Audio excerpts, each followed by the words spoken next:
Welcome to the 18th Annual HRC Cleveland Gala Dinner and Auction.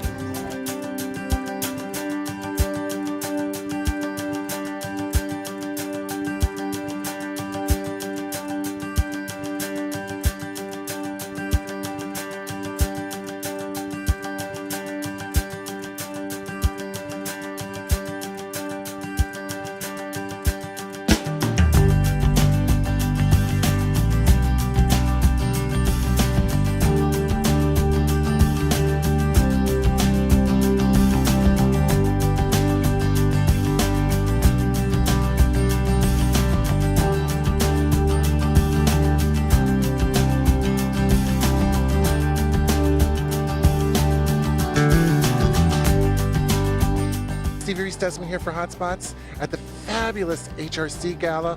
Lots of incredible people here doing incredible things. And I also happen to be standing here with Joe Solmonese, who is the president of HRC.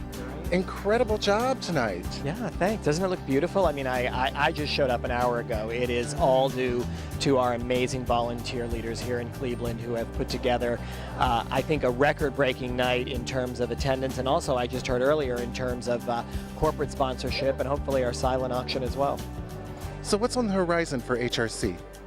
Well, you know, over the last couple of years, we've really had a record amount of progress, whether it's, you know, marriage equality in New York, the repeal of Don't Ask, Don't Tell, the administration's decision to extend its non-discrimination policies to transgender workers, the bringing down the HIV blood ban.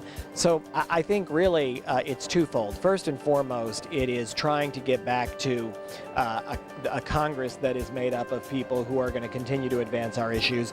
The re-election of President Obama, I mean, you know, those two priorities really are going to have everything to do with whether we're going to be in a position to repeal DOMA, you know, to pass a fully inclusive Employment Non-Discrimination Act, you know, and then I would say really continuing to be mindful of opportunities in the states. You know, states moving in the direction of same-sex recognition, states moving in the direction of a greater set of protections for workers, or for, you know, any way that they can bring down that that barrier that exists in the absence of marriage equality.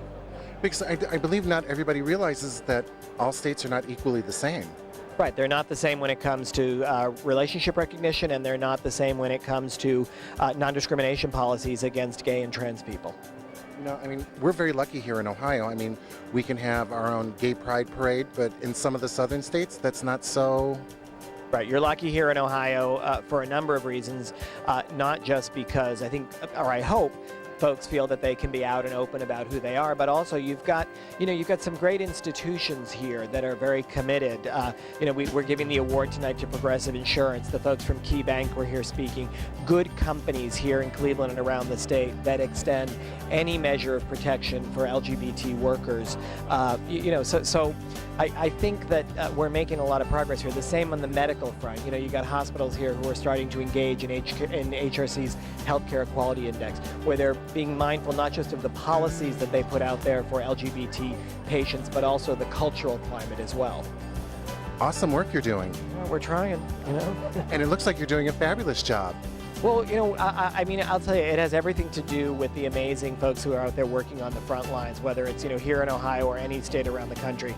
We're driving a bus across America right now, bringing our work to some communities that really need some help. And we were in Omaha earlier this week, and then Salt Lake City before that. So, you know, what we're trying to do is be mindful of the fact that, yeah, we're making some amazing progress in places like New York and at the federal level with Don't Ask, Don't Tell, but there's got to be some measure of equality that you can bring to everybody in this country.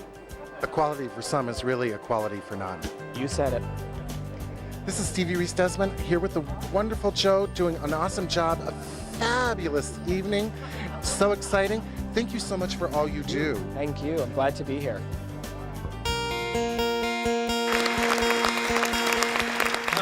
Talking before dinner about, you know, why it is that some elected officials and some people in Congress equivocate, or they'll say, you know, I'm from a conservative place, or people in my district just wouldn't understand, so I'm going to go with you part of the way but not all the way, and you ought to be happy about that. And I said, the reason that some people do that, and Sherrod Brown does not do that he has a 100% record with us and always has, is because he is fearless, and because it is who he is, and it is the way he is wired. And so it does not occur to him to do anything except be courageous when it comes to fighting for our community and standing up for our community. And I will tell you that not only was he a vote for us in the repeal of Don't Ask, Don't Tell, but he was one of the few people who said to the leadership towards the end of last year, we will not go home, we will not go back to our state unless this work is done. I will not allow that to happen. And it didn't, and we were successful thanks to him.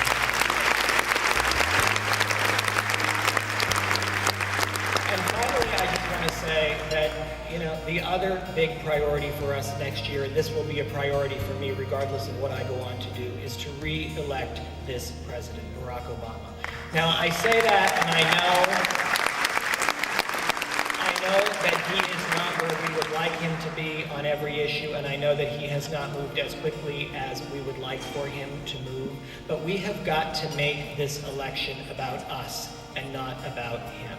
We have got to make decisions and do work that is going to benefit our community. And when I see the field of people who are standing to oppose him, and I see that all of them, virtually, are for turning back Don't Ask, Don't Tell, and the vast majority of them have signed the National Organization for Marriage's pledge to take on the federal marriage amendment again and pass the federal marriage amendment, the choice could not be clearer.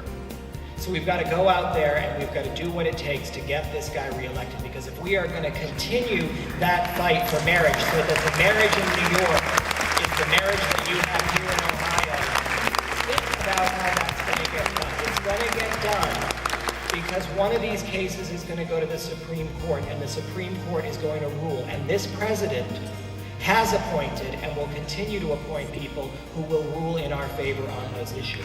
This president has moved on the Defense of Marriage Act, and I believe he will continue to move. And this president is going to continue to do the work that needs to be done to get us where we need to be. So that is what I will do. That is what I hope all of you will do. Thank you all for everything you've done for the human rights community. Have a wonderful